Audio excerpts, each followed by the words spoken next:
Everybody, good evening. I'm going to call to order the May 9th, 2024 Planning Board meeting. Can we please rise for the Pledge of Allegiance? I pledge allegiance to the flag of the United States of America and to the republic for which it stands, one nation, under God, indivisible, with liberty and justice for all. Do you see over my head when I do that? That's why I stepped behind you.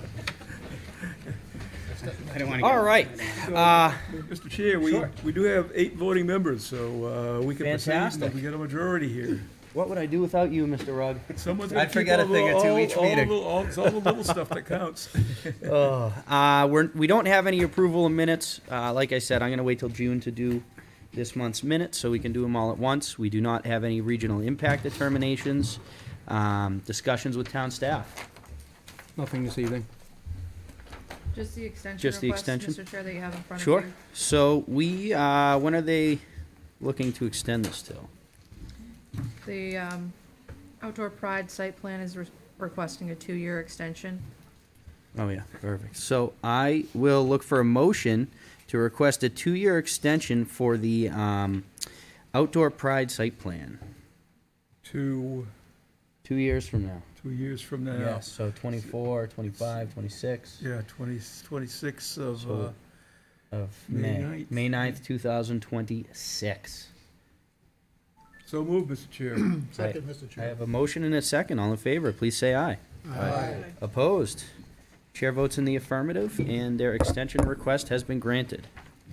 Okay, we are on to old business here. Public hearing on an application for formal review of the Village on Technology Hill Planned Unit Development PUD Master Plan. Londonderry Holdings LLC is the owner and applicant. Map 28, lots 31-6, 29-2, and map 17, lots 2, 5-3, 5-4, and 5-5. Gentlemen, good evening. Good evening, Mr. Chair and members of the board. I'm Dick Anagnos, co-developer of the project before you tonight. With me tonight is Ken and Grace Zielinski, the prime developers, Nick Golan from TF Moran, our engineer, Kevin Smith, our development consultant, Tony Nazaka from Stone River Architects, and since I gave you a long-winded introduction last time, without further ado, I'll turn it over to the engineer in order to address the issues that were left Thank you. last time we were here. Thank you. Thank you very much, Dick. All right, good evening, everyone. At our last meeting, we had the opportunity to cover... Nick? Yes. Nick, thank you. At our last meeting, we had the opportunity to cover a great many topics regarding the Village on Technology Hill. We talked about the uses, we talked about their locations, we talked about traffic, we talked about architecture. There were a few outstanding items in regards to staff coordination that we needed to button up. We were asked to resolve those issues and then come back before you this evening.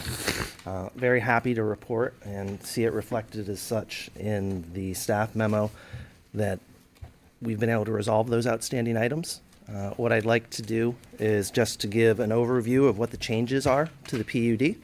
And there's a couple of items that I'll specifically highlight, and then we can turn to the memorandum just to make sure that the board has an equal comfortable feeling with the limited waivers that are being requested.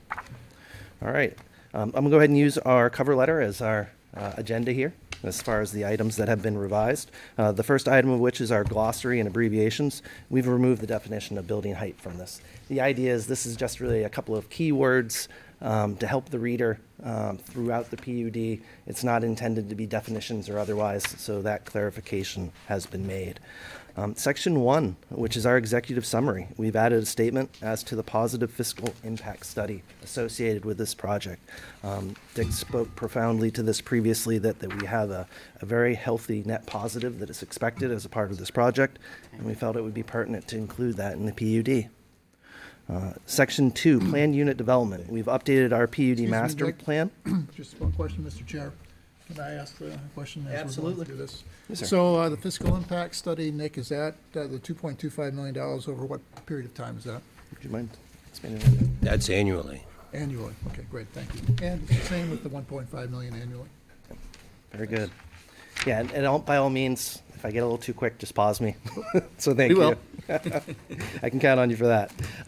So relative to the plan unit development, the master plan, we've updated that to provide additional interconnecting sidewalks. The reality is we would expect that to continue to expand as we get into the individual site plans and can better evaluate site grades and how those interconnections will work. Section 26A, uses proposed for the PUD, allowable uses table. We have added professional office to Village Area 1 in that there is a leasing office associated with the central building that's located on site. Wanted to make sure we had ourselves covered as to that use criteria. Section 27A, off-street parking and loading. This is more of a smaller item, but added small office building as a use, given that we do have the Selinsky's Foundation building associated with this project, making sure we had all our ITE use groups covered. Section 27B, building heights and compliance. This is an important one. This has been revised to state compliance with the ordinance, period. Unequivocally, we will comply with that element. Thank you to the folks at the fire department with working with our team to make sure we had that correctly identified. Section 271D1, compliance. Again, this was another one of a fair amount of discussion at our last meeting. This is regarding the zoning standards or waivers. We'll go through those individually as part of the memorandum, but this has been revised to eliminate 9 of the modifications that we had previously requested. There are now only 11 that remain, the majority of which are just clarifications as to how we interpret the ordinance. Section 27E, road setbacks and landscape screening. Here we've revised that first paragraph just to provide consistency throughout the overall document. Section 29B5, the proposed number of dwelling units and density. We've added some additional terminology that we had provided in our response letter to provide the clarity that we do meet the density requirements.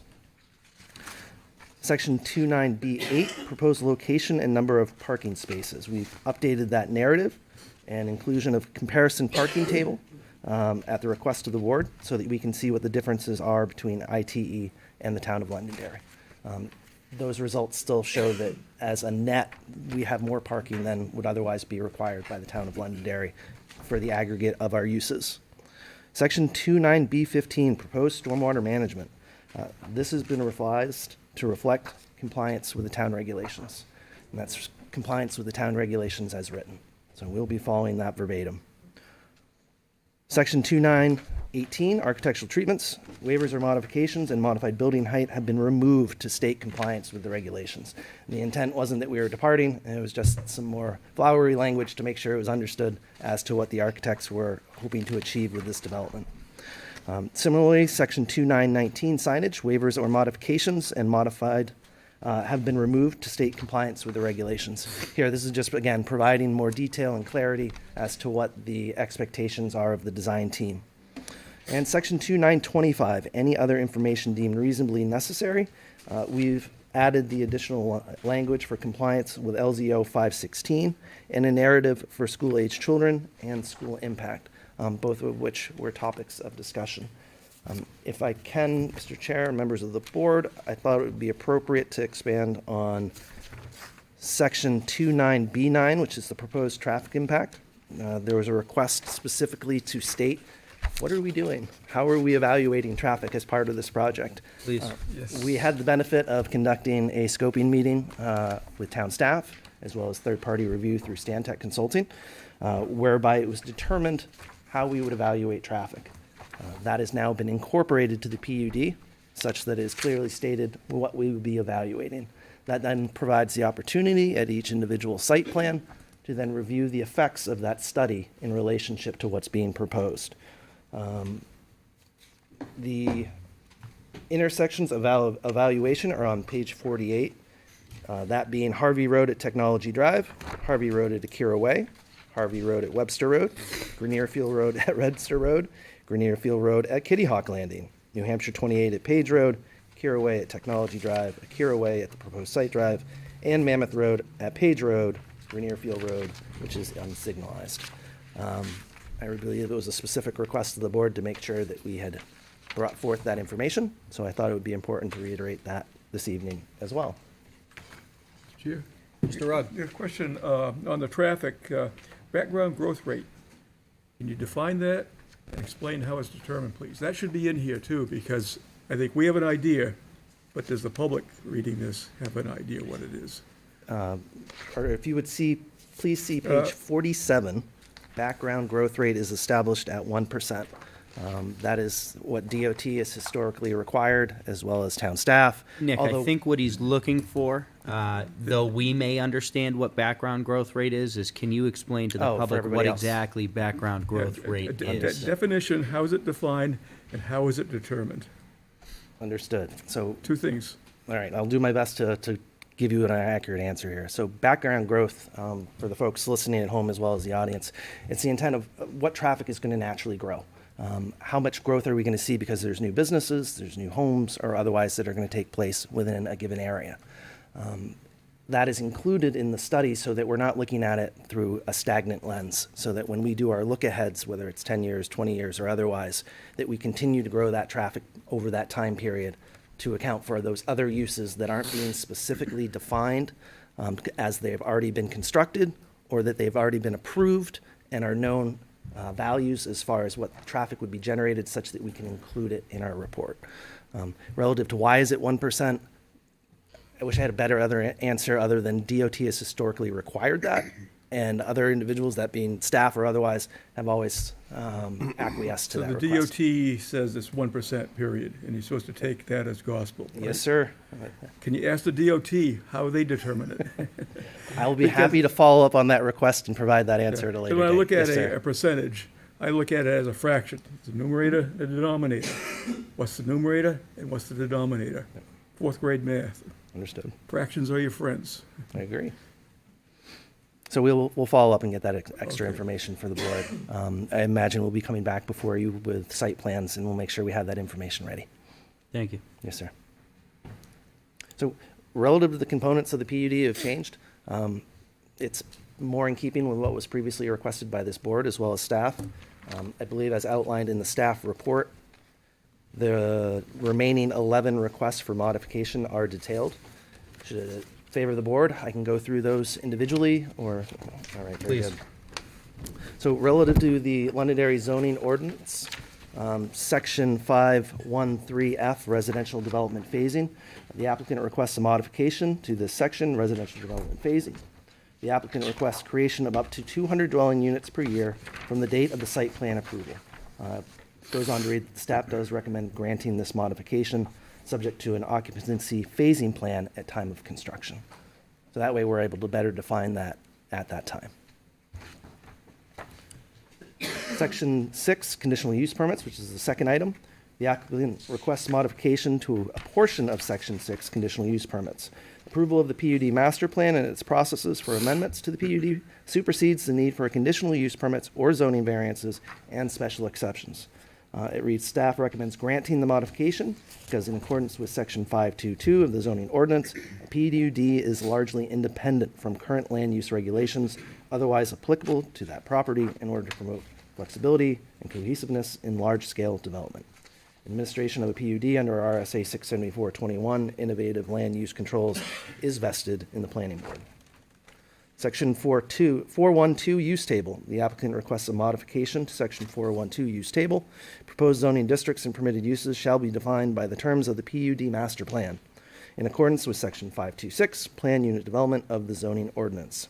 Again, staff recommends granting the modification because this is consistent with the intent and purpose of a PUD. Section 4612A4, Conservation Overlay District, district defined. The applicant requests a modification to this section. The applicant requests the modification to read all their wetlands and land within 5 feet of the edge of said wetlands, except there shall be exemption of all wetlands less than 1/2 acre in size, as established by a New Hampshire certified scientist. This modification is intended to accommodate retaining wall construction within 5 feet of a wetland. Staff recommends granting the modification because the development intends that these would be ancillary structures and may be subject to NHDS review for applicable wetland encroachments.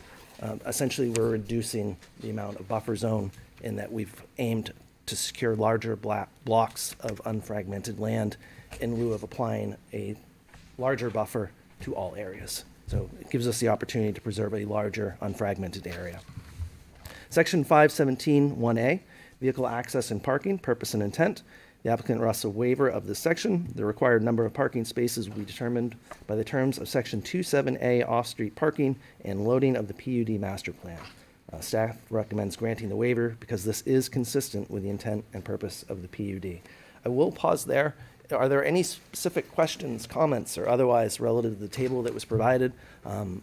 Wish we had thought of it to begin with. I thought it was a great instrument to show that overall as a project it complies relative to the needs for parking, and then more specifically to the uses, allocates the parking that's appropriate for those uses in those specific areas. Board, any questions? Keep All going. right, seeing none. Uh, All right, Self-explanatory. those are all of the components in relationship to the zoning. Relative to the site plan regulations, Section 309, vehicle circulation, parking and loading standards. Table B, off-street parking and loading. This is somewhat duplicative. It's just the fact that it lists it in the zoning ordinance as well as the site plan regs, but goes on to read. The applicant requests a waiver to Section 309, vehicle circulation, parking and loading standards. Table B, off-street parking and loading. The required number of parking spaces will be determined by the terms of Section 27A of the PUD master plan. This establishes the parking generation manual by the Institute of Transportation Engineers, 6th edition, as an appropriate alternative to the town of Londonderry regulations, specific to the calculation of parking spaces. Staff recommends granting the waiver because this is consistent with the intent and purpose of a PUD and is designed to provide adequate parking. Section 310G, landscape design standards, mitigating the impacts of parking lots. The applicant requests a waiver to Section 310G, landscape design standards, mitigating the impacts of parking lots. The Village on Technology Hill PUD master plan provides landscaping standards as permitted by Section 5.2 of the Londonderry zoning ordinance, allowing flexibility in the selection of site design and development standards contained in the Londonderry land use regs. To the extent conflicts arise, Section 27E, PUD, road setback and landscape screening of the PUD master plan shall control. Staff recommends granting the waiver because this is consistent with the intent and purpose of a PUD, and the proposed landscaping design standards are appropriate for a mixed-use development. Our last item relative to the site plan regulations is land use fee, site plan fee. The applicant requests a waiver to land use fees, site plan fee based on the area of disturbance for site plan at $0.005 per square foot. Staff recommends granting the waiver because this is consistent with the intent and purpose of a PUD in accordance with Section 522 of the PUD ordinance. Development projects within the PUD are largely independent from current land use regulations otherwise applicable to the property. So as we progress with each element of our site plan, we will pay for the impacts that are associated with said component. All right, Londonderry subdivision regulations. I believe we have just the one. Section 310-417, high-intensity soil study. The applicant requests a waiver to this section. The Village on Technology Hill PUD is required to be serviced by public water and sewer, and therefore a high-intensity soil study is not relevant. Staff recommends granting the waiver because this is consistent with the intent and purpose of a PUD. And we will be using site-specific soils mapping, which is consistent with the requirements of the Alteration of Terrain Bureau as far as the state of New Hampshire. Those are our modifications. It is a very much trimmed down list from what we previously came before you. I think as a team, we're very happy with what cohesive package that is now before you, and appreciative of staff for taking the time to help walk us through each element. Thank you. Yes, sir. Before I come to the board or go to the public, I'm going to start with staff. Does staff have any input? Nothing this evening? Kelly? Nick covered it. We are recommending conditional approval this evening. We're recommending the board act on all the requested waivers and modifications. And I just want to note as well that Chief Brian Johnson's here, should you have questions specific for the fire department. Thank you. I'll bring it to the board. Board, do we have any questions? So I have a question for staff, for John. John, the stormwater management in the site plan regulations 3.07 talks about the drainage system shall be designed so that post-development runoff rate does not exceed the pre-development runoff rate. How is that determined? How do you determine the pre-development rate, and how do you and when is the post-development runoff rate determined? So again, pre-development is as its existing condition today. Yep. So today, it's all forested So the pre-development is 5 CFS, I'm just using numbers. 50 acres, 5 CFS coming off that undeveloped area. When they develop it, they're gonna have buildings, they'll have, they're gonna change the ground cover itself. They'll have buildings, they'll have pavement, they'll have lawn areas versus forested areas. That's where, again, that is all directed into a detention pond. Our outlet control structures, that's what throttles the flow out of that basin. So again, it was 5 CFS beginning. Post, it might be 20 CFS going into the pond. The water accumulates in the pond. The vertical orifice out of the outlet control structure is what throttles that water, and it does not exceed that 5 CFS. So how is the pre-development rate determined? Q equals CIA. Q is flow, C is the ground cover, I is the intensity of the storm, and A is the area. That's a simplistic, that's kind of engineering 101. Nowadays, though, again, we use TR55. There's various programs that we use as engineers. So again, like I say, they look at the cover, they look at again, like I said, the forest. Was it a forested area? Is it just a field? So it's a theoretical calculation, it's not an actual calculation. No, it's I mean, it's based on a certain set of factors, right? You're not out there Correct. measuring runoff at a specific No, area we're or not. culvert or something like that. No, we're not. No. Okay, and it's the same for the post-development runoff rate? That's calculated the same way or the same methodology? Correct, and that's why we enclose all that drainage, flows in, and again, we track, we route that water through the catch basins, through the piping, into the pond, it accumulates in the pond, builds up in the pond. So that's how it's And done. that analysis will be verified by Stantec when we get into the site Absolutely. plan regulation or development plans? Correct. Okay. And other than that, Mr. Chair, I'd just like to hear from the fire department at some point in time, just to get a general assessment of where they're at with the project. Sure. I agree. I'd like to hear from the fire department. I had my question answered, and I think the traffic is going to be important because we'll be taking a close look at that. We just want to make sure we understand the definitions. Sure. Anything else from the board? I have one thing. Mr. D? So, I'm glad I'm not a betting person, because I would have bet against you being ready for tonight's meeting. We put you on a very aggressive schedule. This was a tremendous amount of work. Obviously, you have to credit the staff for, who knows, countless hours, nights, weekend, or whatever, and to you folks as well for doing all this additional work to answer all of these questions pretty much to the T. So, thank you all for spending the time and doing that, because it was a lot.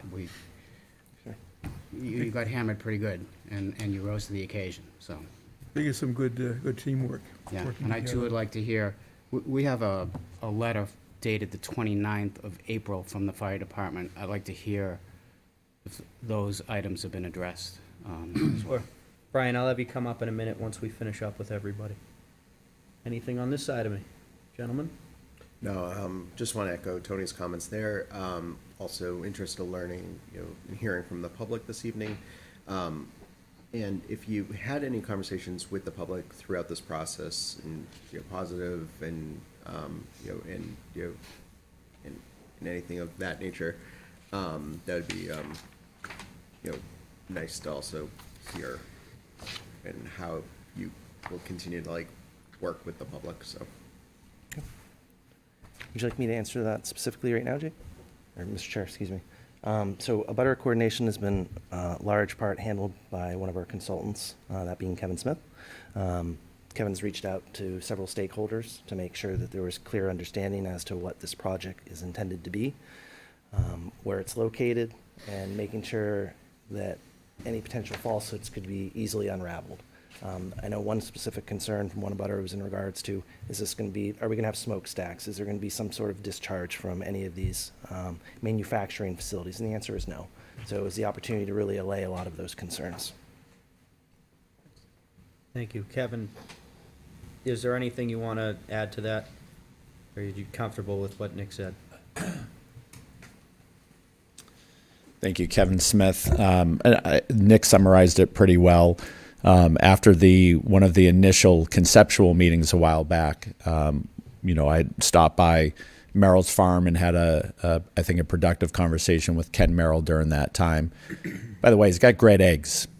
If you're ever looking for fresh eggs, go to Merrill Farm. They've got great eggs. They're the freshest. They are.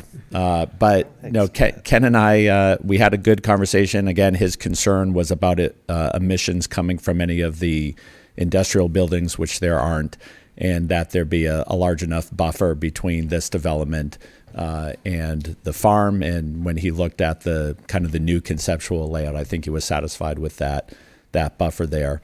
Also spoke with the CEO of AdMix, who's one of the abutters as well. They're not the landlord of that site, but they've been there for a while. The CEO is actually a Londonderry resident as well, and he does not see any issues with this development impacting their operations in any way. And there was also at the last meeting, there was not a direct abutter, but a couple that I believe is on Old Mammoth Road that had spoken about the intersection there of Grenier Field Road and Old Mammoth with regard to some stop signs. My understanding in speaking with the Public Works Director, and John, maybe you can confirm this or not, but I believe those are going to be installed by the end of this month.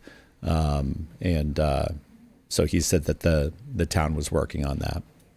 Those signs, Kevin, though, are on the, at the intersection of Buckthorn, Foxglove, the trail crossing. Okay. So there's no additional stop sign on Grenier Field. On Grenier Field, and right. Page. I believe, but those were the stop signs that the person was speaking of at the last meeting, Correct. correct? Understood. Okay. Thank you. Thank you. Sir. Anything else from the board?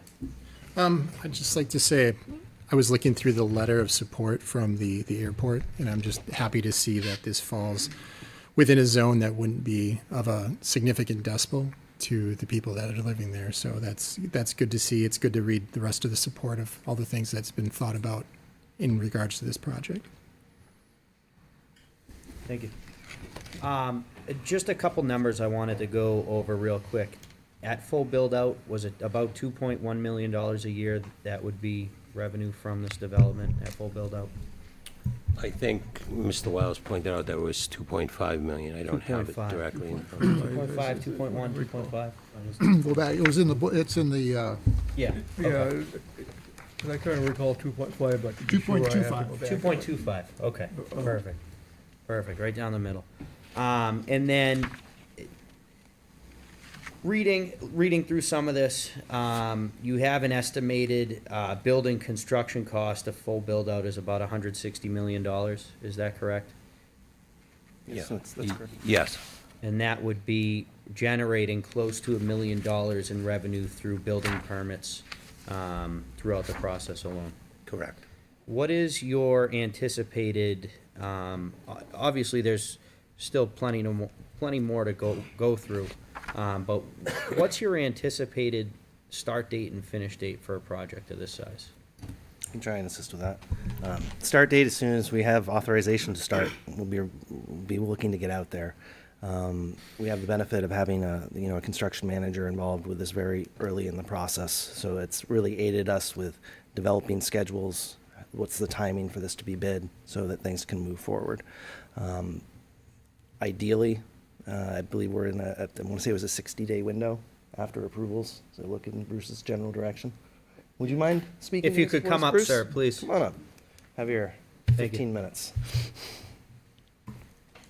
I know better than to put words into our contractor's mouth, so. Name's Bruce Blazon. I'm the principal of North Branch Construction. I'm the construction manager on the project. We anticipate mobilization after site plan approvals, appropriate lead-up time of 30 to 60 days, construction duration of 3 to 6 years, Okay, total project. great. Thank you, sir. Thanks, sir. Does the board have anything else before I move on? Ann? I do want to hear the residents, especially the Merrills, what they Yeah, have to say. I'm 'cause gonna I- open it up to the public here in a yeah, minute. In the future, I'll have some issues with Sure. the third industrial building. I want to make sure they're on board, with maybe the reduced effects of this project on that area, hopefully. Okay. Anything else before I go to the public? All right, folks, this is a public hearing. At every public hearing, we have public comment. I would ask anybody who'd like to come up and speak about the project to take a few minutes and come up. Name and address. If you, absolutely, if you could add your name and address when you come up, I'd appreciate it.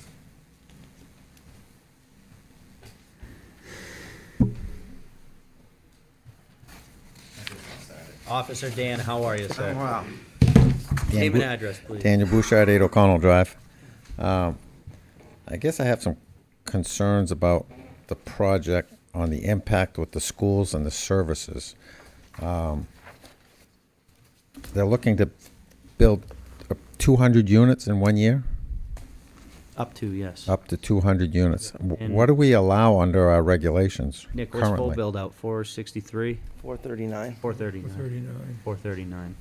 439 Full is, build out per year is, Kelly, 48 is what we allow? 22. 22, so currently, we only be allowing 22 and they want 200. yes. And what kind of impact is that going to be on our North Elementary School, and our middle school, and our high school? I guess that's my concern about it. I mean, we have a PUD down there at Woodmont, and I don't think we allowed them to build out that quick. I mean, it's been a slow process. We had Perkins Road, all those apartments, and they were regulated, and they could only build so many because of that impact. So that's one of my concerns. You said they were going to have sidewalks, and who's going to maintain these sidewalks? Private development, it'll be the responsibility of the Yeah. developers to maintain not only the sidewalks, but the roads. Thank you. So- So private development, they would be responsible for the maintenance and upkeep of, All the roads? like Woodmont, all the roads. All the roads and Yep. everything, okay. My other question is, these are gonna be apartment buildings? And they're gonna remain apartment buildings? That's the intent? Because I know when we had Vista Ridge come in, those were apartment buildings that the town approved, and then they turned into condos. Is this something that could be turned into a condo down the road? Because you see a lot of that in town. We had Woodmont, not Woodmont, the one down there off by the post office. Century Village, Woodland. Woodland geez. Village. Yeah, Woodland. Yeah, Woodland yeah. Village. Woodland Village, those were all apartments at one time. Yep. And they all turned into condos. Yep. So is this something that would end up turning into a condo development? I would ask two things, just for everybody that might not know. What is the difference between an apartment and a condo? And your answer to his question, please. Okay, the difference between an apartment and a condo is a fee simple type of ownership where the ownership is transferred from the developer to the individual, and they're all held within an association that maintains the overall physical plant and is governed by the association. An apartment is retained by the owner developer or the owners, and it's rented. Our intent is for apartments because our original intent is to house our workforce. We have a fairly significant workforce that we're going to be bringing there to meet the demand of the jobs presented by the business. So our intent is to rent the units. Can I tell you that sometime in 100 years from now that somebody doesn't condo it? I mean, they have to come back before this board in order to do so, I believe, Kelly, correct? Correct. Yeah, it's a condo conversion. Right. Yep. As did all the others. Correct. All the others that went from apartments to condos had to go before the boards and the town council, I think. Planning board's actually a It's just a statutory planning board. requirement. Yeah, Yeah. so But they didn't take 100 years. They were turned over fairly quickly.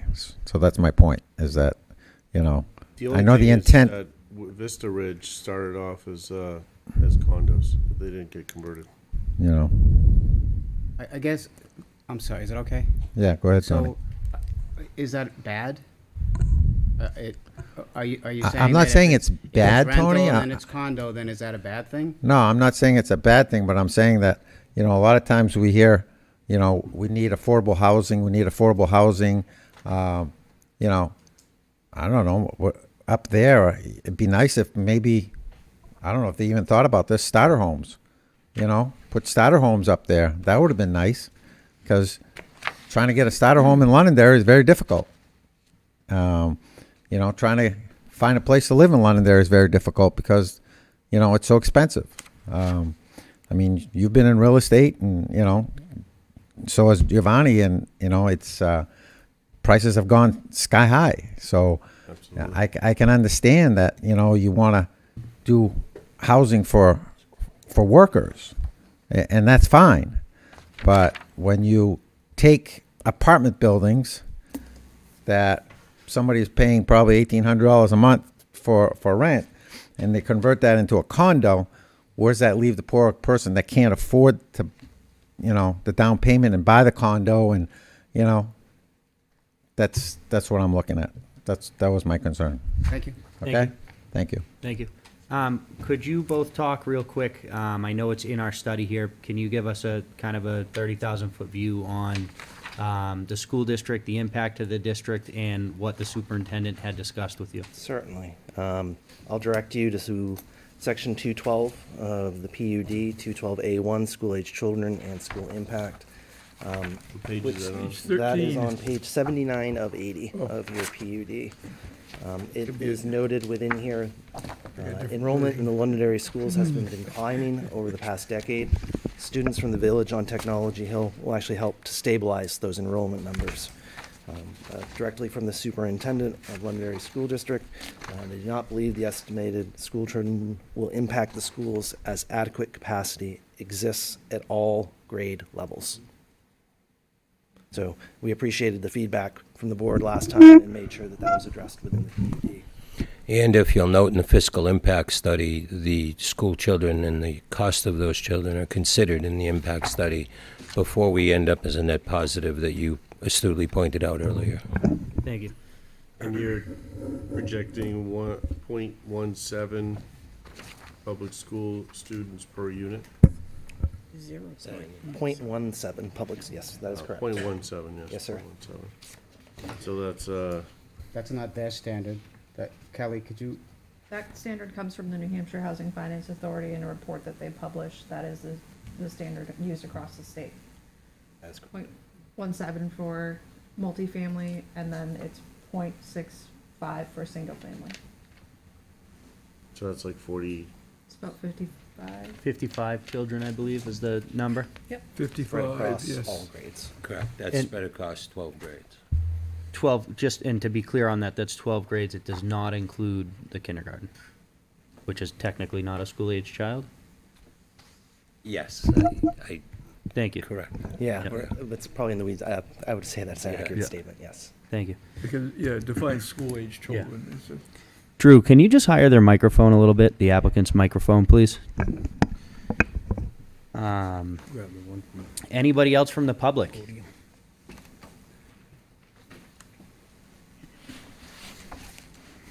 Marge Bedoy, Conservation Commission. The commission would like to highlight some of the comments that we have. The applicant asked for waivers of modification or modifications that the conservation would like to emphasize their response on. The conditional use permits, the CONSCOM would like to see this modification amended to exclude conditional use permits regarding the Conservation Overlay District. The project is located in an area of significant wetlands that are integral part of a major wildlife corridor. The CONSCOM would like to see the opportunity to evaluate any of these requests of impact to the wetland buffer. Section 4.6.1, the Conservation Overlay District. We'd like to recommend that requests be subject to review by the Conservation Commission with subsequent recommendation to the Planning Board. Additionally, other areas of concern are the wildlife corridor that exists on the current property, the proposed parking lot for phases 1 and 2 of the industrial facilities severs a top-scoring wildlife corridor, which is indicated on the map that I emailed you. I don't know if you shared that at all. The applicant made a verbal commitment to work with Fish and Game to improve the wildlife passage through the site. To the Commission's knowledge, no such improvements have been proposed. In the map that I included. The green indicates suitable habitat, which, if you want. Green indicates suitable habitat, and orange indicates primary wildlife corridors as determined by New Hampshire Fish and Game. The red line area shows the rough location of the Technology Hill, where it impacts the corridor. The northern portion of the area outlined in red will, as proposed, remain useful habitat. However, the central portion is interrupted from east to west by the industrial buildings and the associated parking areas. Breaking the parking areas into two components would permit retention of a covered and concealed wildlife passage of appropriate width running north and south between them. New Hampshire Fish and Game, if consulted, may recommend other or additional ways to accomplish this purpose. And then finally, the surface water runoff. The project is located within the headwaters of Little Cohos Brook, which is part of a 16,000-acre watershed that includes Londonderry, Merrimack, Bedford, and Manchester, that provides direct impact to the Merrimack River. The CONSCOM would like to emphasize the importance of managing the stormwater runoff at the highest level of effectiveness. Thanks. Thank you, Marge. Go ahead and respond. I'm going to start at the tail end of the conversation and work my way back up. Sure. And just, Nick, bring that mic to you a little. Thank you. You got it. All right. Relative to being to the headwater of the Manchester, to the river, stormwater management is obviously going to be a focal point of this development. We're incorporating not only the requirements of the town, but also that of DES alteration of terrain. We are within a surface water impairment area as well relative to chlorides. We'll be incorporating appropriate programs as part of our operation and maintenance for this overall facility to limit chloride use relative to sanding and salting of overall areas. So I believe the appropriate belt and suspenders are there to make sure that there'd be no negative impacts to that water resource. Relative to New Hampshire Fish and Game coordination, so we have received a request for more information, which we have responded to, I believe, as of today. There is a memorandum of understanding associated with this area. I believe this goes back to the original agreement with the airport. There is a fee that will be paid directly to Fish and Game to provide the opportunity for that money to be spent to assist with any displacement of any of those rare and endangered species. It actually provides them the opportunity to come on site during construction so that they can look for any of those species and relocate them to appropriate areas. One of the elements that I'd reiterate is of this 110-acre PUD, we're looking to develop approximately 68 acres of it, meaning we have more than 40 acres remaining, 42 acres remaining that will be left in its existing and natural condition. To the purposes of that wildlife corridor passage, Marge is correct to some extent there. Have we incorporated significant revisions for wildlife passage? No, but what I'd like to do is point to the elements that already exist. There is a bridge being proposed to, one, avoid wetland impacts, but also provides for a critter crossing. That is at the main entrance to the facility as you work from Village Area 1 into Village Area 2, where we have an existing wetland. That span is upwards of 40 feet and 14 feet tall. That provides perfect opportunity for passage of small mammals, for deer, beavers, or otherwise as part of this, and specifically the New England cottontail, which is one of the species of concern that have been identified. Is it perfect? No, it's not, but it provides an opportunity for those species to move throughout the area from east to west and north to south. We do acknowledge that we're developing a portion of this, and the applicant will be required to pay that justifiable fee. Relative to the exclusion within the conditional use permit element, we've fought really hard to design this site so that we can preserve these large blocks of land. We unfortunately can't have both. It's either you're preserving large blocks of land or you're incorporating additional buffer areas. Trying to do both significantly limits the developer's opportunities and ability to develop this site in the manner in which we had proposed to. You see it in the comments from staff. I think we even saw it in the comments from the regional planner, that the applicant has done a very good job of creating a village, a mixed-use village here, an industrial mixed-use village that provides the opportunity for these uses to be adjacent but also apart. If we start applying all of these buffers to these various areas, and there are significant components of wetlands on the property, but again, of them, and I believe I quoted you the square footage at our last meeting, that we were talking about 0.1% of the wetlands on this site that are actually being impacted, 950 square feet. That is the trade-off for not incorporating those buffers. I do want to reiterate, though, we will be meeting with the Conservation Commission for every phase of this project, where we will solicit their comments. We will incorporate, to the extent practical, any of their recommendations, so that we can bring those forward to the planning board as part of that site plan approval phase. Just to, I want to clarify on two things. 110 acres, you said about 65 of it was getting developed? 68. 68? Yep. In a percentage, what is that of undeveloped land on that? So that'd be 42 acres on 110. 42? Yep, 42%? 42 42 acres? on 110. Give me a percentage, would you? So that's 38% of the land that's essentially being left in this existing and natural state. I know this board sees a lot of development. That's a very large number. And that's something we're proud of, and it was part of the directive from the ownership team.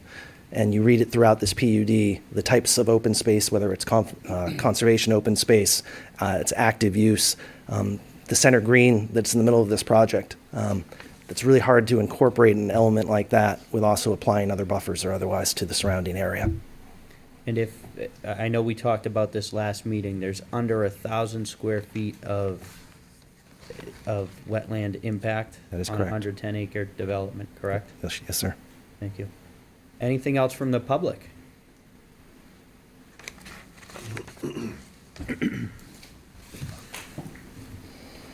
Good evening, everyone. Dave Robbins, 532 Mammoth Road here in Londonderry.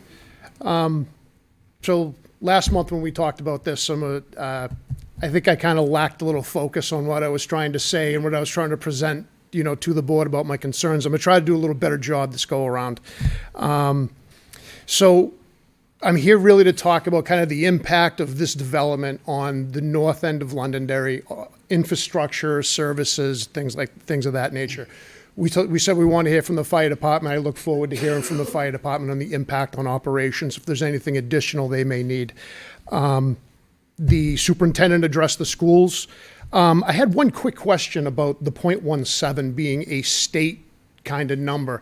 We've done enough developing in Londonderry where, we should be able to come up with our own kind of standard, how many people we anticipate coming to Londonderry. Does the .17 hold true? Has anyone ever gone back and said, with everything we've built on Stonehenge and, with the .17 is our number? I mean, is it 0.25? Is it 0.12? So curious about that because, the .17 works out to be about 75 kids.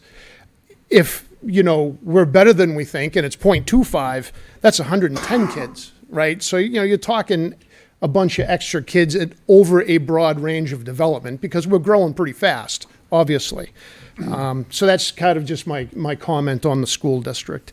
I'd like to kind of focus tonight on traffic, specifically on the village section of Mammoth Road where I live. So for years, I'm kind of a Johnny-come-lately. I've only been at this for about 15 years. We've been coming to the town, kind of complaining at various times about traffic and speeding and accidents and things like that on our street. Unfortunately, that section of Mammoth Road is a natural cut-through. When people come down east towards Rockingham Road, if there's a couple of trucks at the light, it's just easy to take a right on Mammoth Road, go blasting down Mammoth Road, hop back on Rockingham Road, you get around the truck. Everybody perceives themselves as saving time doing that. When we put the light in for the rail trail coming north on Rockingham Road, when you come around the corner by Mobile Station, if that light's flashing red, people take off to the left and go flying up Mammoth Road to get around that light. That's kind of the nature of the beast with, the way we drive in New England. Everybody's in a hurry. So recently, we've got some action off the town council. They've been, been supportive of late. They lined the road for us last year. They've come up with the plan to put the 3 stop signs on Mammoth Road. Unfortunately, we haven't seen them yet to kind of gauge whether or not it's going to make it inconvenient enough on Mammoth Road to kind of push people out to the light at Rockingham Road, because that's kind of the idea. My fear is, with the traffic that's going to be created by this development, that the 3 stop signs may not be enough. And we're going to kind of go back to square one with where we are with the traffic on Mammoth Road. Kelly sent me over the preliminary traffic study, and a couple of things out of the traffic study I kind of wanted to point out. On page 17, we have, and I'm going to use the adjusted internal capture numbers for, for the PUD, because let's say they're capturing the 13% they want. These employees stay there. During the peak AM hour, there's 488 vehicles that are going to be added to the traffic pattern. A little further below, it says 6% of those vehicles are going to go south on Mammoth Road. That's 30 vehicles. In the evening, it's going to be 32 vehicles, and that's in 1 hour. Okay? If you look a little further along, in Appendix A of the traffic study, this gives us trips per segment of the development. So on the multifamily, my eyes are getting short. The multifamily dwellings create 1,782 trips per day. The daycare center, 320. The shopping plaza, 757. The general office, 74. And the manufacturing facility is 1,500. That's 4,433 individual trips per day on those roads in North Londonderry. They're all 2-lane roads. They're not new roads. There's not a lot of, and there's not a lot you can do with them. And if the same 6% holds true, okay, that are going to go towards Mammoth Road South, that's 270 vehicles a day.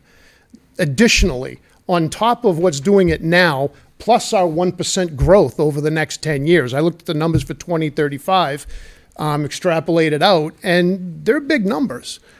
So I have a serious concern about, what the traffic impact is going to be to our little section. I don't want to be one of those neighborhoods that you drive through in, Nashua or Manchester or Salem that, you look at and say, boy, that was a nice neighborhood at one time, but they were just too close to the development. And the area ends up getting ruined.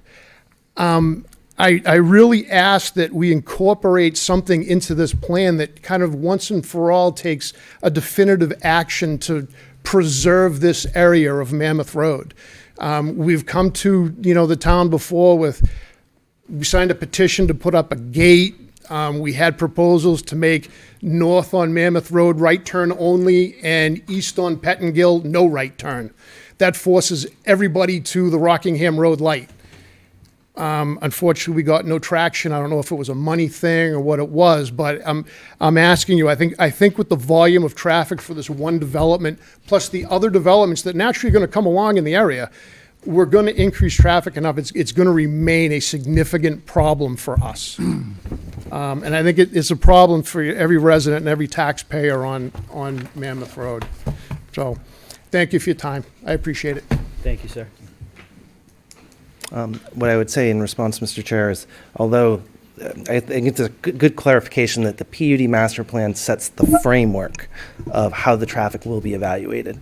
The nature of the impacts of that traffic would be addressed at the site plan stage. So all of the concerns that Mr. Robbins addressed would be addressed at the time in which the application came forth for the retail, for the commercial sections, for the residential, so that we could evaluate them at that time. And the numbers you were reading are really the preliminary numbers in that hasn't been reviewed and verified by the town yet. And Mr. Chair, are those numbers before the mitigation procedures that are on Mammoth, going to be put on Mammoth Road, put in place. So this was done, we can't really see the effects yet of what that mitigation I would see, be. I see what you're saying, because to his point, there is no actual data It's for not the there yet. mitigation at this point, yeah. No, but So to this Nick's is- point, could you and/or staff, Kelly, whatever, explain the entire process of what we're I think I know deciding what you mean. today? Yeah. And then the fact that they do have to come back for? Yeah. Could you go Yeah. through that whole I, thing, please? you know, I think that's important. so we have our master plan here, which is setting the framework for this possible development. As each stage of this development were to come forward, so the 463 units is a stage, your retail is a stage. As those come forward, they have to restart the process for each one of those. So they have to go through all the boards again. They have to come to the planning board with a site plan. Through that will be traffic studies that are reviewed through John, Kelly, our third-party engineers, Stantec, HTA, whoever it may be. This is by no means the end of the process for traffic. This is just the beginning of it. And as each one of these phases begins to get developed and become a site plan, it will be vetted very thoroughly through traffic engineers. A study will be created that will be verified through our engineers as well. I am no engineer, but I would say that our staff does a halfway decent job at it. More than that. Only halfway. Chair, if I could just add something additional? Absolutely. What the board's considering this evening is the master plan itself, which is the Correct. regulatory document that the applicant will need to follow when they come forward with their site plans for the residential, commercial, retail, et cetera. So the applicant can't proceed with anything until this is approved. This is the regulatory document that they need to use. Correct. The site plan is the nitty-gritty. We get down to the real numbers. You know, they come in with, real counts, come in with a traffic engineer's report. We listen to both traffic engineers, our consultant and also theirs. How'd I do? Was that all right? Fantastic. Anything else from the public? How you doing, sir? Just name and address, please. Hi, Tony Nigro, 6 Deer Crossing Circle, resident for 27 years, raised both my kids here, went to North School and through the whole school system. And the whole time that I've been here, I've been watching people leave our town, leave our state. I mentioned before to this group that I think this type of responsible development helps me picture a time where my kids would want to stay here and not flee to all the exciting other places. But what I see in this development, to talk to the traffic a little, is that in similar developments, and I've been involved in a couple here in the state and in New England, when you have a planned community like this, you actually see less traffic. You see people that are living and working and doing business in the same area. It actually reduces some of that, which back in the last century was like more normal, right? So, yeah, I hate cars too, right? But 93 is getting bigger. I don't want to be a hypocrite. I've benefited by living in a town that has a lot of amenities. I enjoy it. I'm thrilled that I could see a community that is developed that could actually encourage my kids to stay here. So I support it. Thank you, sir. Anything else from the public? Hold on one sec. Ladies first. How you doing? Hi, my name is Robin Stewart. I live at 522 Old Mammoth. And I'm not going to reiterate what Dave said because that's pretty clear. We've been fighting this, at least from my perspective, 11 years, coming to different boards in the town, and it's the throughway that's the problem. It's cars just cutting through. Now tractor trailers are cutting through because even they don't want to wait at the light that was pretty much made because of the tractor trailers. But I think somebody needs to also consider the problem of Page and Old Mammoth because there's a lot of accidents there. They've all been documented. They've been sent to the town, there's been films, and adding, I don't know, I know Kelly told me there's a formula for traffic. I don't understand it, probably never will.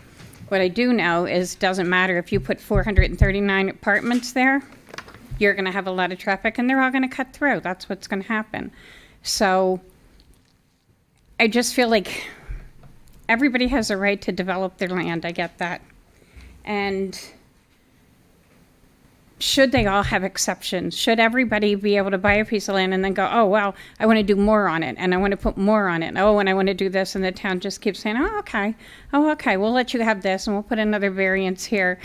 And then before you know it, we have such a big problem that we, the people who already live there, can no longer live there peacefully or safety.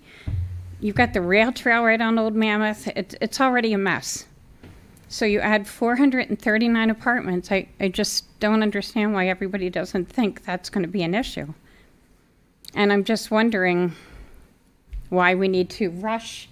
Why do they have to have so much done at once? If you're going to build, why can't you build responsibly? Give the town a breath and let everybody take their time and look at what's going on and be able to address the problems as they come up instead of just saying, here's a, do whatever you want. Because that's kind of what it feels like. They have a lot of exceptions that they want, and maybe if they slowed it down a little and we looked at what was better for the community, that might be a better choice for all of us. Thank you. Thank you. Sir?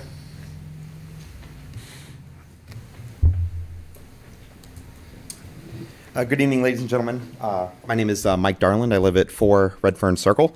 And I wanted to come here tonight because I actually work for Envision Technology, which is one of the proposed tenants of the development that we're talking about. But I actually really wanted to come here more so as a Londonderry taxpayer. We talked earlier in this presentation about the positive fiscal impact of this project. I think it was $2.25 million that came up. And also even noted that, that takes into account, increase of school children and other things, other points that have been brought up. And just from my perspective as a taxpayer, I think that's very beneficial. I read the local paper, and when I see stories about new developments coming on board, for example, I think there's a New Balance factory that's being built right now, a lot of the development in the Pettingill area. That brings, and from my view, and perhaps I'm wrong, but I don't think I am, additional tax revenue into the town that is hopefully tax revenue that doesn't have to come out of my pocket. I've lived in Londonderry for 12 years. I really enjoy living in Londonderry, but my taxes have gone up quite a bit since I've started here. And I realize this isn't the budget committee, but to my view, any development that's going to bring revenue to the town, especially a net positive revenue, and give us the opportunity to hopefully, reduce taxes on citizens or at least slow the rate of increase, that's a positive in my opinion. So I just wanted to express that opinion to the board tonight. I'm in favor of this project, not only as an employee of one of the proposed tenants, but also as a taxpayer of Londonderry. I think would be a benefit. So, thank you. Thank you, sir. Anything else from the public? Yes, ma'am. My name is Ann James. I live on Wiley Hill. I'm not near this project. I'm on the other end of town. But I just wanted to give my opinion. I think traffic is going to be a real issue. Our street is now a cut-through. We live almost off of 102 up West Street. My street has been quoted as a speedway.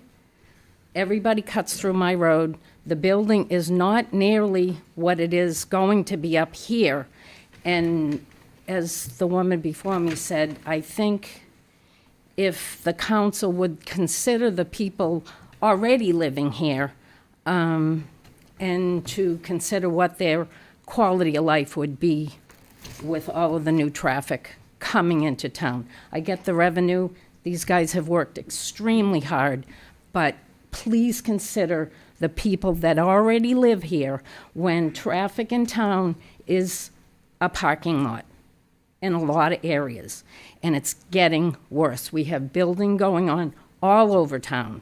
Please consider the people that already live here and the traffic issues we have to this point.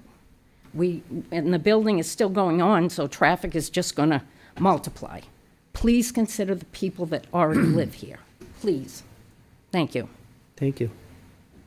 Anything else from the public? Yes, sir.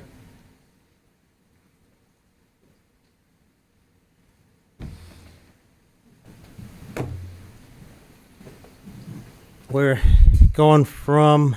Name and address, Oh, please. sorry. I apologize, sir. Bob Mill, 569 Mammoth Road, Londonderry, New Hampshire. Thank you. I think if we're going with this type of development and looking at some of Woodmont and other developments in town, we're going from a suburban town to an urban areas in places, and that's going to have a major change on the impact of what Londonderry is in coming, in the fall, in the future. Particularly, going to have an awful lot of additional traffic. Particularly, one area of concern is Mammoth Page and Drania Field, where that is only a two-way stop sign right now. It need to be at least upgraded to a four-way stop sign. And the town safety committee refuses to do it, and it's accident after accident, and people get hurt. Ambulance come, the wreckers come, they haul everything away. And it back to, in a couple, an hour or two later, it back to nothing happened. In that particular intersection, but you got to look at that, the traffic going to 28, going into Manchester and down Harvey Road. After they open up the new Pettingale Airport Access Road, that puts an awful lot of traffic right now on the Harvey Road, and it, disperses the part that comes on to Drania Field. But one thing that has came to my attention, and they say it's going to be a very clean manufacturing process that whatever they're going to be doing. But if you have two companies manufacturing something very similar, for the private sector, they have to report, state, federal requirement, particularly for on what type of emission may be coming out of that plant. But the rules are very non-existent, are very loose compared to the for the same, for military, industrial, military aerospace. And I think at the time, very board and staff should be looking into the differences in the rules between manufacturing for the military defense department and looking at what the rules are to manufacture into the private sector. And I think they're considerably different in terms of what they can do, what they don't have to report. They could be doing things that without no reporting and no way and knowing that anything that's happening, and to off-site, to considerable off-site air, water, or drone emission that's already happening, has happened. And that is a very much a concern that should be looked at. Of course, I realize that this is something for Congress, not for the town of Londonderry, but it should be at least be aware of the differences in the rules of manufacturing. Okay, I think that's going to be it for tonight. But thank you very much for your Thank you, time sir. and consideration. Thank you. Real quick, John, help me out with something. Granier Field and Old Mammoth. Wasn't that once a four-way? Wasn't it a four-way stop sign? Used to be. Used to be. Why is it no anymore? Because my recollection, because that was converted since I've been here, and my recollection is that people were complaining because of the trucks slowing down and stopping and that, so they're braking. Yep. Jake breaks and whatnot. Okay. Thank you. Anything else from the public?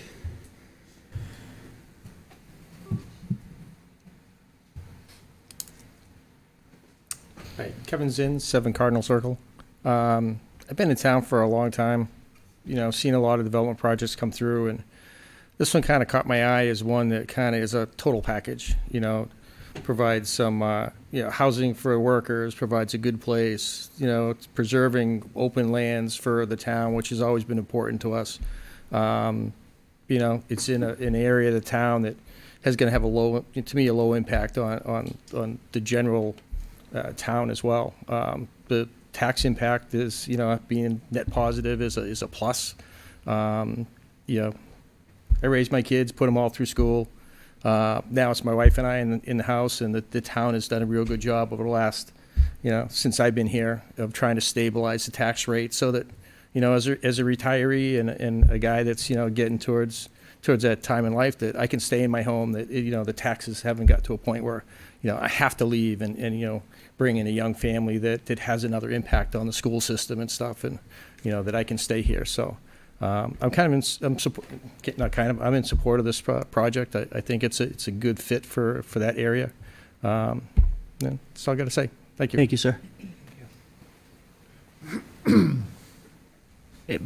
Officer Dan, before you come up, is there anybody else who would like to speak that has not had the opportunity to speak? Go ahead, sir. I got a question. Is Name and address Akira- real quick. Oh, Daniel Bouchard, 8 O'Connell Drive. Thank you.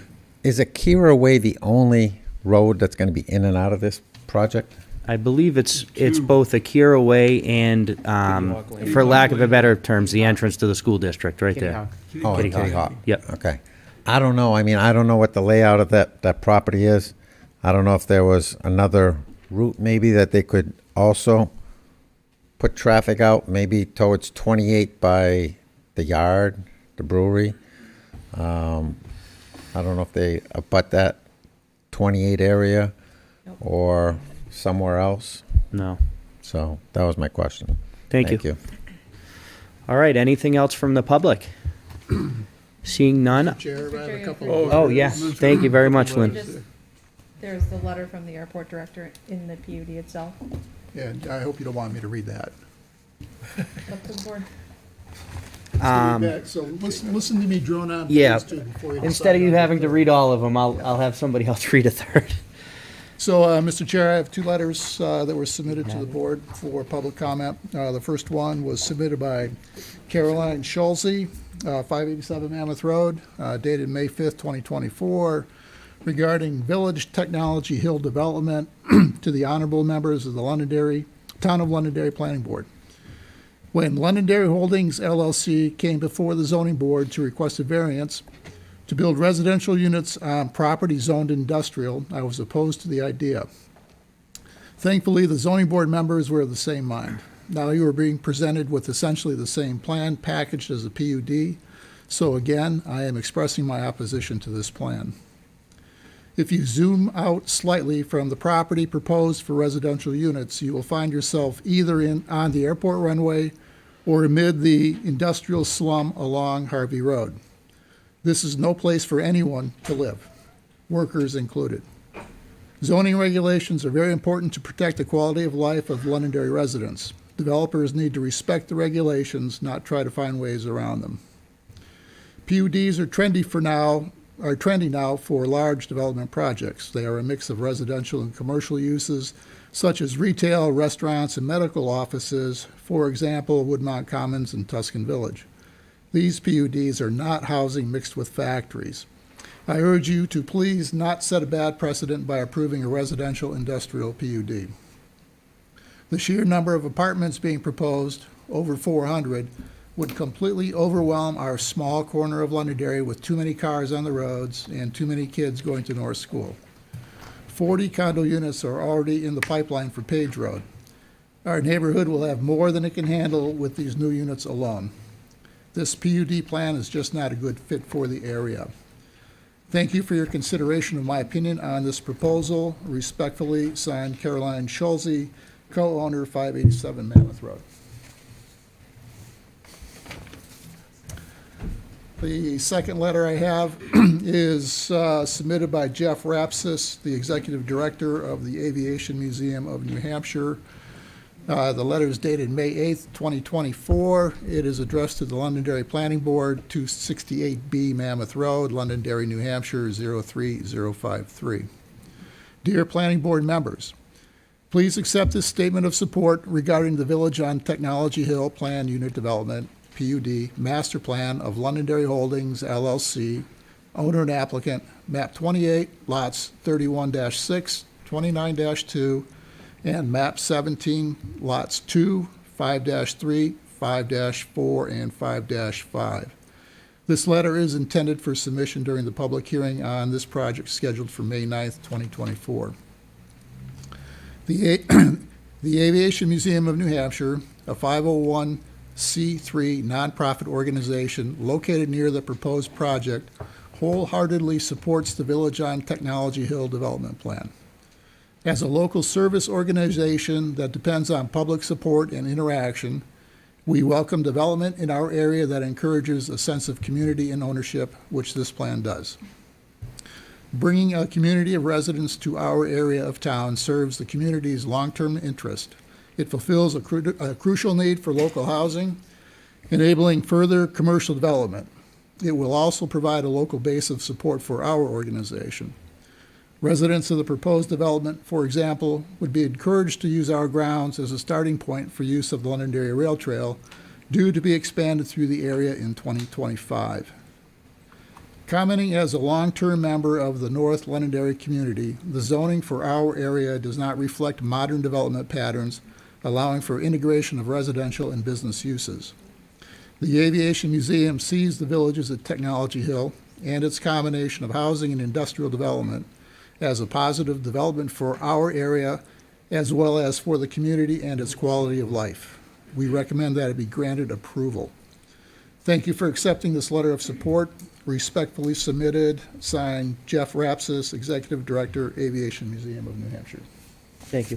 Jeff, do you want to read the third? Yes, thank you, Mr. Chair. The following letter has been provided by Mr. Theodore Kitchens, Director of Aviation for the Manchester-Boston Regional Airport.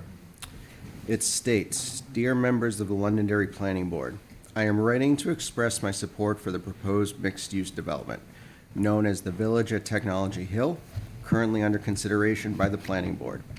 As the director of a $1 billion statewide asset such as the Manchester-Boston Regional Airport, the airport, I am keenly aware of the housing challenges as it relates to the workforce attraction and more acutely, workforce retention.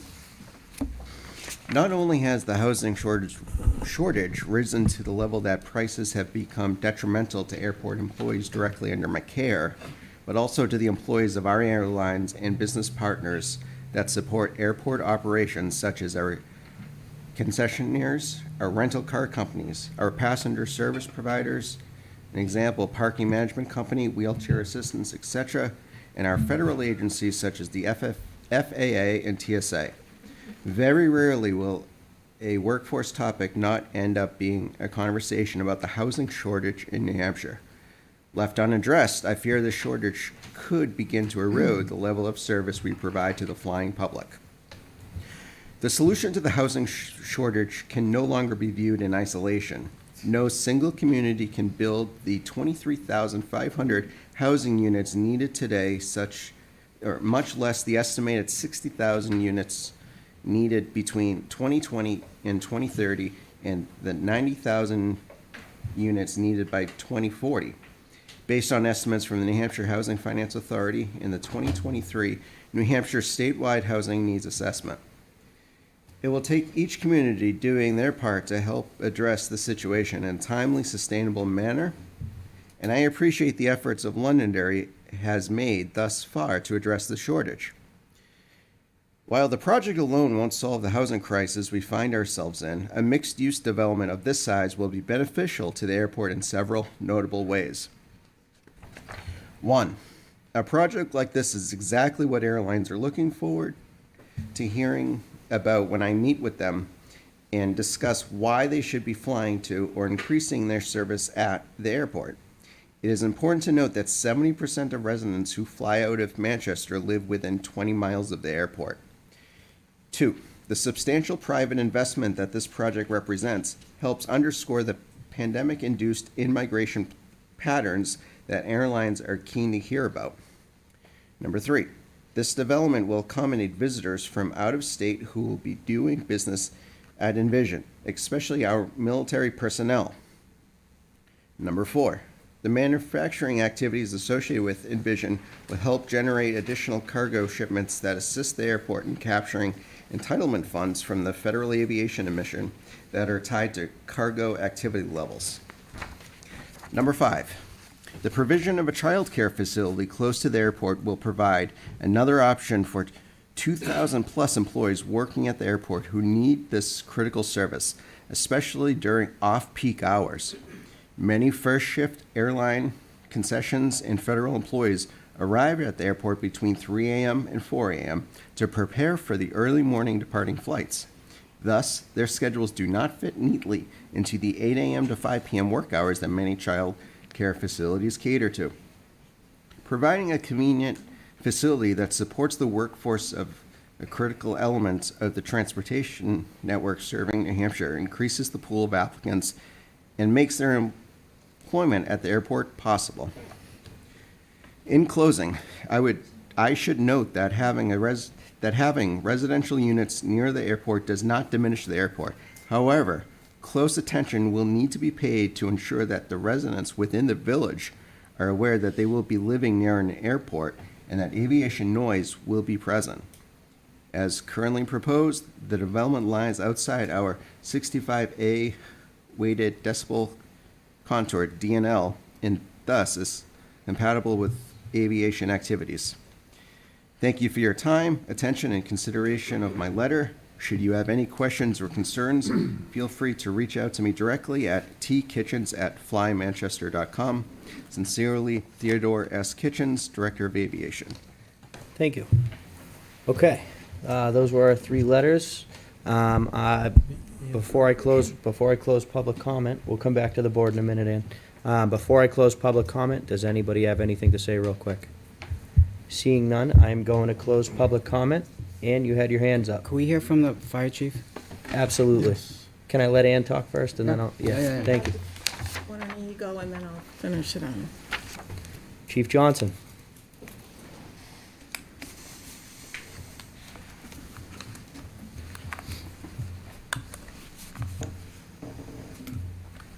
Thank you, Mr. Chairman.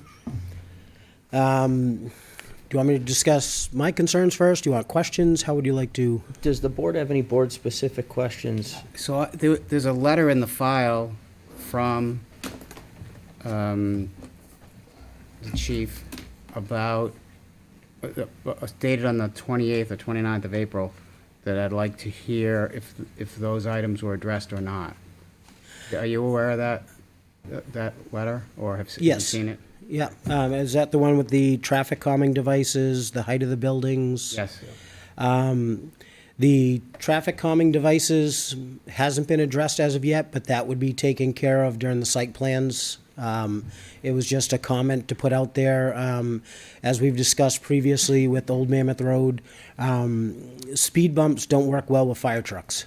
So we're looking at, if depending what they're looking at using, it says in there that they're going to use traffic calming devices, which may be just street design, things like that. Our concern is just to make sure that there's nothing that's going to cause damage to our fire trucks. So that'll be addressed during the site plans, but we wanted to put it out there early, make sure that it would be addressed. The height of the buildings, they have addressed. They did a nice survey. They showed every building that are 93-foot length of ladder. They gave us, with the height of the street, the height of the building, every building we have access to. So they were very forthcoming with that, and they gave us some great information on that. As far as the water survey, our big concern with that is, everybody knows, there's a pump station on Akira Way that pumps down to Kitty Hawk. Their proposal is to come off of Kitty Hawk and go back up the hill. If they can do it, I'm fine with it. I just want to make sure that we put it out there that there's a good water source on Akira. I know they don't want to deal with the bridge, things like that, but coming in, tapping in off by the larger manufacturing building might be an option, but we just want to put it out there that there's going to be a lot of water required for these buildings. So as long as they can do it, they're the ones that have to, give us the proof. But we just want to put out there that these are things that we're concerned with early on. As always, we recommend the 28-foot wide roadways. Our aerial is 18 feet wide when it's fully set up. You have a 24-foot wide roadway. We put up an 18-foot wide aerial, that road's closed. So if we have depending on where that section is, we don't want to be blocking off Kitty Hawk or Akira, and now we're limiting our access into the facility. If we block off Akira going into the development, now if we have an incident, we have to go all the way around to Akira, where we know our North Station is right there at Akira. We just don't want to delay anything if there's a medical fire or anything in that development. The other concerns were just additional call volume. With every development coming to town, it's going to add call volume. We just want to put it out there that, it's facts that, you add single-family homes, it adds call volume. Add multifamily homes, it adds more call volume. So it's just put out there that, it's something the town needs to consider. That's not our, position on it. That's a budgeting thing. So not, my purview, but we just want to let you know that every time we've added in an apartment complex, our call volume's gone up because of those. So to put a bow on it, you're going to be working with staff and the developer on the points that are in this letter. A. B, we're going to see you again when they want to come out of the ground to build things, because they're going to have to come back with site plans. So we're going to see you again on these This items. is to get the process started. Right. And then we'll have more say, when they give us more detail on each building, each part of the development. And we're going to have different comments for the residential part than we will the commercial part.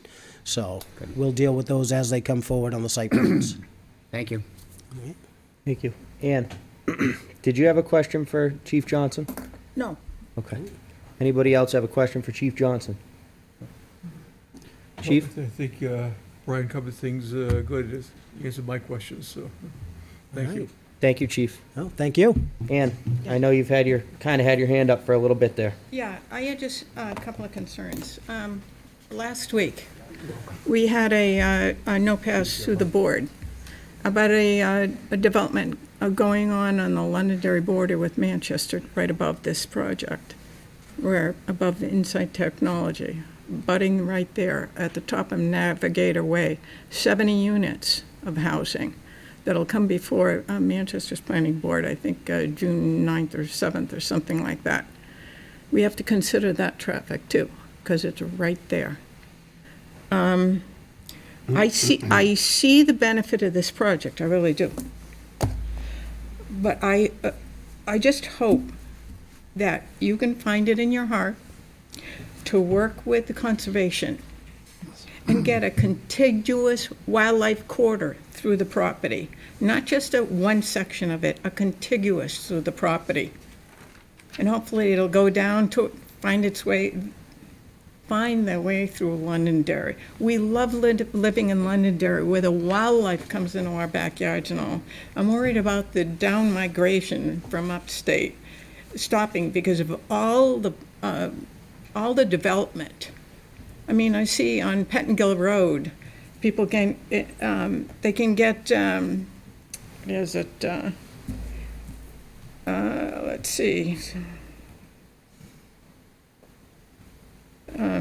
they can pay like 200,000 to the state, and they can get, to mitigate their issues with the wildlife, like the blanding turtles and other things like that.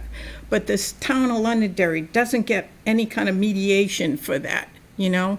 So we're losing a lot of what we love about Londonderry.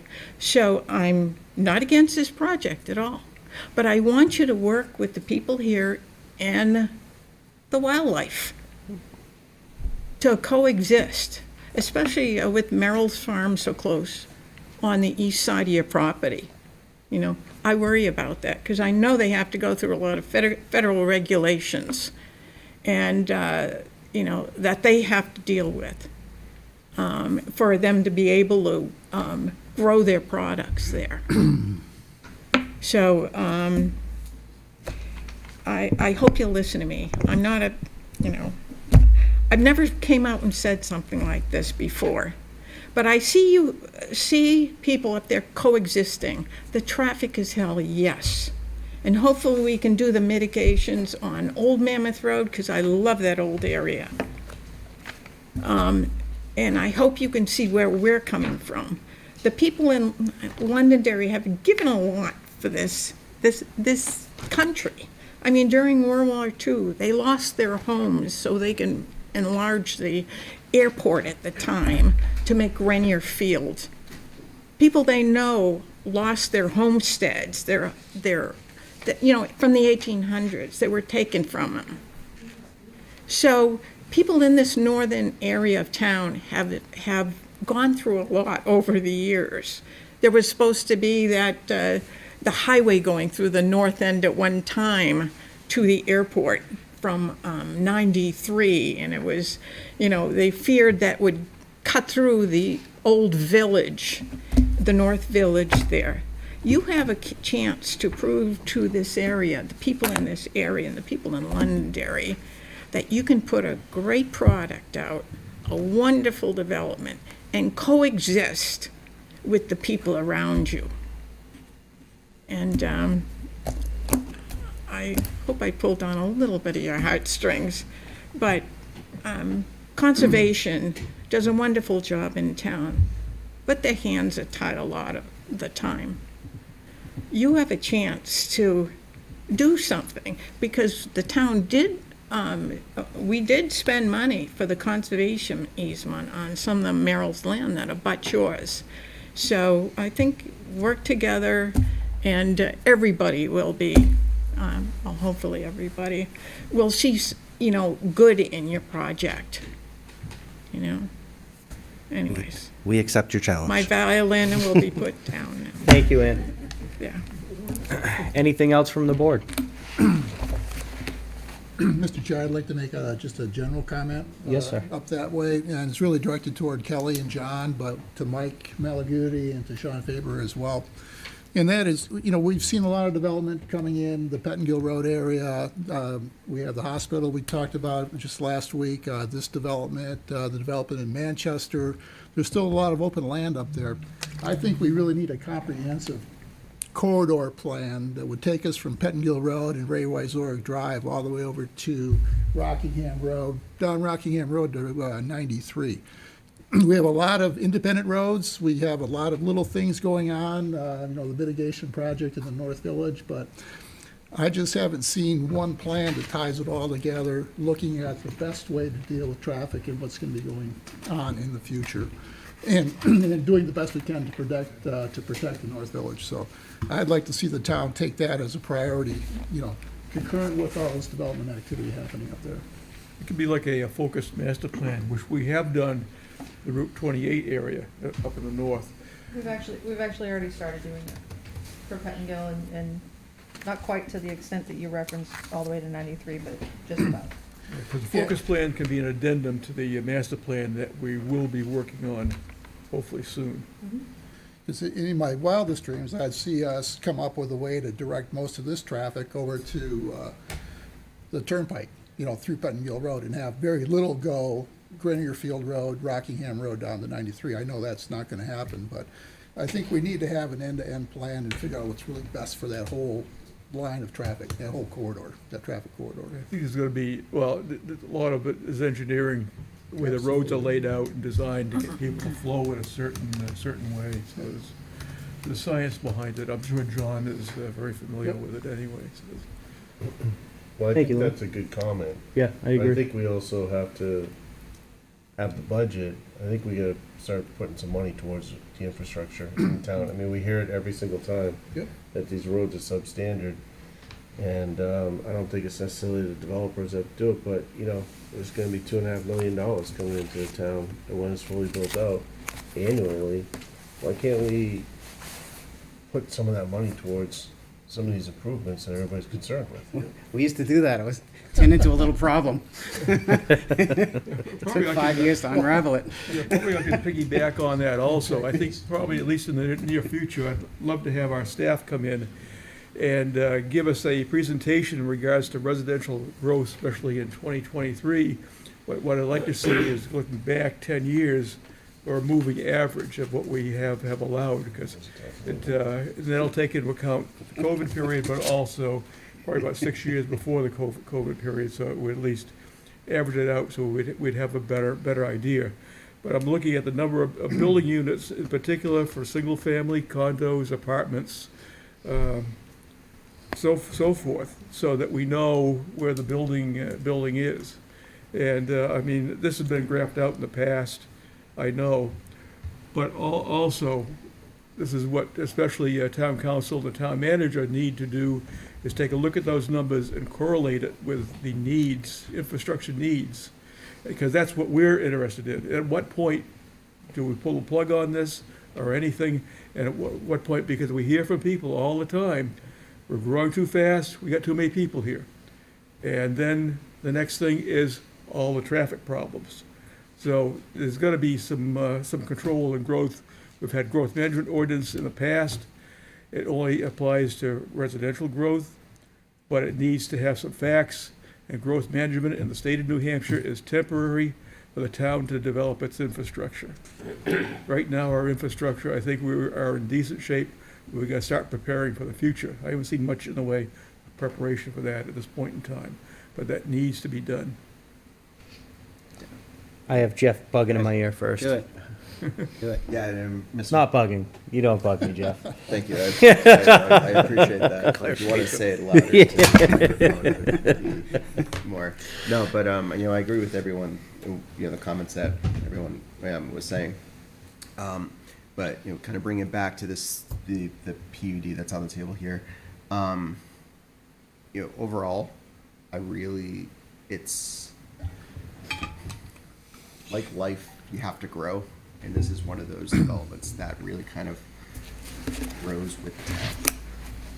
I am ecstatic about the amount of public that had showed up to provide really great comments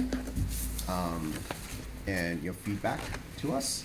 As a planning board, we're definitely responsible for taking that feedback and reflecting, you know, long term.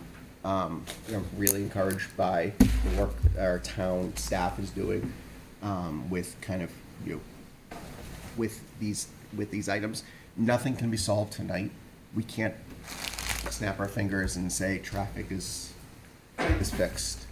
But it's developments like this that really kind of definitely shows that Londonderry is, you know, quote unquote, and just quote our town council, you know, leading the way. And I think, you know, this is, you know, at full build out could be very, you know, an exciting addition. And I really appreciate all the history that you provide to us. I had no clue about the Grenier Field in Yeah. World War II, so I appreciate that. Thank Yep. you. But I think that's Yeah, actually an it's important kind of comment. closely related to this project, too.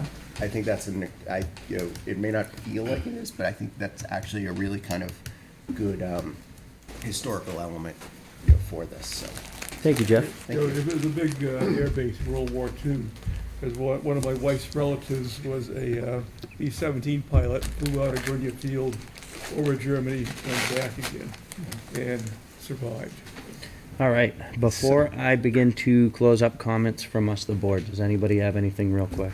I had something quick. Go on. just to the residents of Mammoth Road that talked tonight. I know the town council, I was in the crowd when you guys went and presented in front of the town council that night. And, I know the town council at the time supported getting some mitigation measures in there. I know you've been at this a long time if those don't work. This is a problem now regardless of what happens here. So as a town council, and now that I'm on the town council as well, I also support getting you guys help over there in that area. So we're going to keep at that and get you some relief. Thank you, Sean. Anybody else? All right. So as we begin to wrap up comment here, I said a couple things at the last meeting. I want to reflect on a few of those. I think it was actually me and Giovanni that had talked about it at one time. I think this project is really interesting. I think its location is interesting. I look at, the potential of a project that is offering housing to the workforce around it. And you look back at what this section of town was a few hundred years ago, and that was just that. It was manufacturing with housing around it to support that need. So I think it's kind of a modern take on something they did 200 years ago in the same area. I think there are certainly concerns when the time comes on traffic levels of service to the town. I'm confident that those will get handled in an appropriate manner through the site plan process as projects come, or phases of this project come to staff and go through a review and ultimately come to the board. There was a gentleman that came up earlier that talked, he was Deer Crossing, talked about having the opportunity to raise his children in this town, and how he feels about the town, and I agree. I've had the pleasure of living here for 32 years. I'm also 32 years old, so that means I haven't lived anywhere else but here. You're a native. I am a native. I have seen Londonderry change. I've enjoyed Londonderry's change. And to Jeff's point, I do think Londonderry leads the way, and I think a project like this is something that the state needs. We hear, as a board, we hear quite often about the housing crisis. I know you talk about it specifically. You guys everybody knows what the housing crisis is in New Hampshire. As a younger person, I'm fortunate enough to own a home in Londonderry. I know a lot of people that have moved out of this state for jobs similar to this, for the simple fact of the job that they were going to do, there was housing available for them, so they left for these exact kind of jobs because they didn't have a place to live. I don't ever want my kids to not have a place to live. They'll always, if I had it my way, they'd stay at home forever, but that's not going to happen. Yeah. Talk to me at 2 a.m. when they're both in my bed. But I think this is a great opportunity. I hear everything that you guys are saying about traffic. I am confident that the council, and Sean, you've added to this, is working on that with the town. To Sean's point, there's a traffic issue there with or without this project. So I think, and I'm optimistic, that you guys are going to see some change that you need. And to summarize, I'm confident that through the site plan process, if there is a need with traffic on this, it's going to come out. It will come through, and something will have to be done about it. What that is, we don't know. And we won't know until a site plan comes to us. With that, we do have some waivers to work on before we get to an approval. There's a handful of them. I would be looking for some motions. I would like to take these one by one. Or I should say, let's take them by Londonderry zoning ordinance, then Londonderry site plan regulations. I'd be comfortable in subdivision. I'd be comfortable breaking it up into 3 as opposed to doing them one by one. However, I'm open to whatever the board would like to do. So with that, I'm looking for a few motions. Okay, Mr. Chairman, under Londonderry zoning ordinance, number 1. Okay, scroll. Number 2, number 3, number 4. Do we have to do completeness number first? 5. Completeness was done at the last meeting. Thank you. Yeah, completely is done. Section, number 5, that we move to approve the applicant's request for those numbers. I have a motion. Do I have a second? I'll second that, Mr. Chair. I have a second by Lynn. All in favor, please say aye. Aye. Opposed? Any abstentions? And the chair votes in the affirmative. The waivers for the Okay, site plan regulations. subdivision, that was subdivision, correct? The waivers for the subdivision zoning ordinance, excuse me, have been ordinance. approved. I would be looking for a motion for number 1, 2, and 3 in staff's recommendation memorandum with regards to the Londonderry site plan regulations. So moved, Mr. Chair. I have a motion. Do I have a second? That, Mr. Chair. Second, all in favor, please say aye. Aye. Opposed? Any abstentions? And the chair votes in the affirmative. The waivers for the site plan regulations have been approved. And I have Subdivision regs. I have subdivision regulations here, section 1, as noted in the staff recommendation memorandum. Do I have a motion? I also move, Mr. Chair. I have a motion. Do I have a second? Second. All in favor, please say aye. Aye. Opposed? Any abstentions? And the chair votes in the affirmative. We have a approved waiver from the Londonderry site plan regulations, excuse me. And last but not least, I believe we have a motion for an approval, if I could get a motion for that.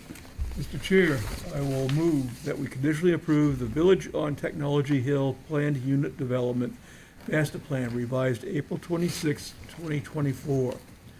Londonderry Holdings LLC is the owner and the applicant, tax map 28, lots 31-6, 29-2, and tax map lots 2, 5-3, 5-4, 5-5, subject to all the precedent conditions and general and subsequent conditions as outlined in staff's recommendation memorandum dated May 9th, 2024, because the planning board finds that, A,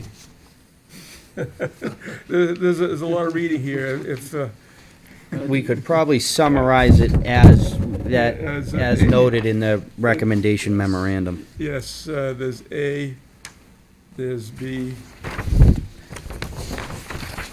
That's it. A and B, we've got the verbiage here. The verbiage will be in the minutes, once they are. For anyone listening, if they read our minutes, it'll be there also. So I have a motion by Art. I have a second by Lynn. All in favor, please say aye. Aye. Opposed? Any abstentions? And the chair votes in the affirmative. You have an approved PUD. Thank you, gentlemen. Thank you for all your feedback, and we look forward to seeing your site plan. Thank you. Yeah, we'll keep the pencil sharp for the site plans, so. Just, Mr. Chair, the applicant wanted to briefly discuss, if the board is open to it, some scheduling items in terms of when they come forward with the Sure. subsequent site plans. Sure. Okay, we just I'm sure it's gonna get a little loud, so let's give them 2 minutes to either sit or stay.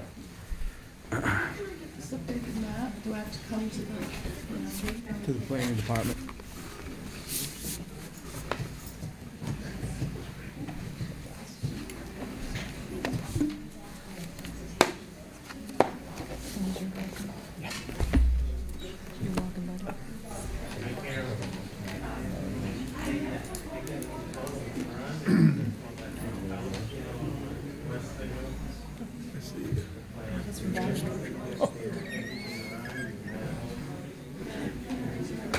Brian, could you just shut that on your way out? Thank you.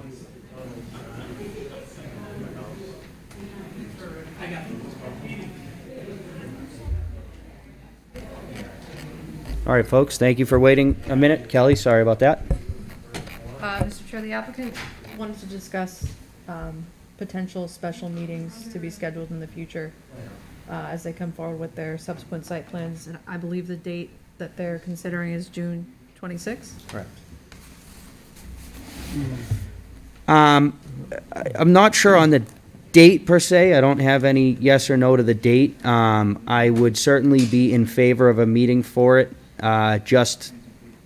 It's been almost 2 hours on this, and I'm sure many of the site plans are gonna be the same. So I would be open to them being on a separate schedule. Will this set a precedent, though, for the We future? did that for Woodmont. We had a special meeting. No precedent set, it's simply a decision that the board Yeah. can choose to make or not, but. Yeah. Could I make a request? Could we have some suggested dates, and then we have a chance to check our calendars? Because I think we Especially in need to sort through summertime. vacation times here, because it's through the summer. Do they need, So would they what- need a, date tonight in order for us to The set it? request is to try and finalize a date this evening, but it's the board's decision of what you want to do. I think you need to, Yeah, because I think, yeah. Need to during the remember summer, though, Kelly, the that, you know, vacations, we have whatever a you're gonna meeting date, submit. there might not be a quorum, so it's, which would have to be rescheduled. So some of it is kind of a chance you take also, so. So I guess I see everybody Excuse me, looking at Mr. their Chair. schedule. One other thing though, too, Nick, you gotta remember, there's submittals and reviews and all that time frame too. So I think it's premature to be setting a date now. Where are you at with your submittals? Relative to our submittals, we've responded to the DES alteration of terrain comments. That response is complete, but we have not submitted it as we have an understanding that there are infrastructure comments that would be made available to us relative to the package that had already been submitted. We obviously cannot have said comments as there had not been any approved PUD till a few moments ago. So our expectation is that can be made readily available to us, for which we'd be able to immediately address those comments. Depending on their We need depth, I don't know the specifics of them just yet. I'll just add this, the applicant has a tentative schedule of their own, so they have an idea of how the process is going to go. Obviously, that's subject to change. This is a simpler request for a special meeting. We don't have to decide this evening. Yep. But I do think it would be beneficial to have a special meeting at some point, given the number of items that we will likely continue to have on our agendas. So could we do this? Could we get a consensus? Board's open to a special meeting? Yes? Yes. Okay. yes. Could we, would it be reasonable of the board to have an answer within the next, by the end of business on what's today? Today's Thursday. Tomorrow's Friday, Tomorrow's Friday. and the weekend. Could we have an answer? Either, excuse me, Mr. Chair, you either know you can do it, or you Yeah. know you can't do it. It shouldn't take long Yeah, to talk to a spouse and say, am I available or not? yeah. So if we could, by the end of the day tomorrow, have an answer for Kelly and just yay or nay, if there's enough yay for a consensus on the, not a consensus, a quorum on the 26th, there wouldn't be an issue, correct? Is that a Wednesday? I'll send an email out tomorrow. And another note, the meeting can be canceled if it doesn't Yeah. work out for the time frame. Absolutely. Okay. Well, we have to make sure we have a quorum too, because those are the June 26th could be a vacation week for people, and then the next week is 4th of July week. Wednesday is the 3rd, 4th of July is Thursday. We don't have a I meeting think on the 4th of 3rd, July right? is on the 4th this week, this Yeah, year. There's no meeting on the third. I'll send an email. Yeah, send an email.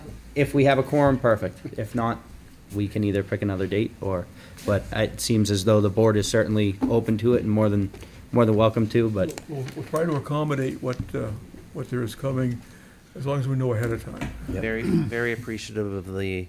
for me, efforts spousal that- input is rather important, Understood. so, So thank you very much. thank you. Same here. Yeah.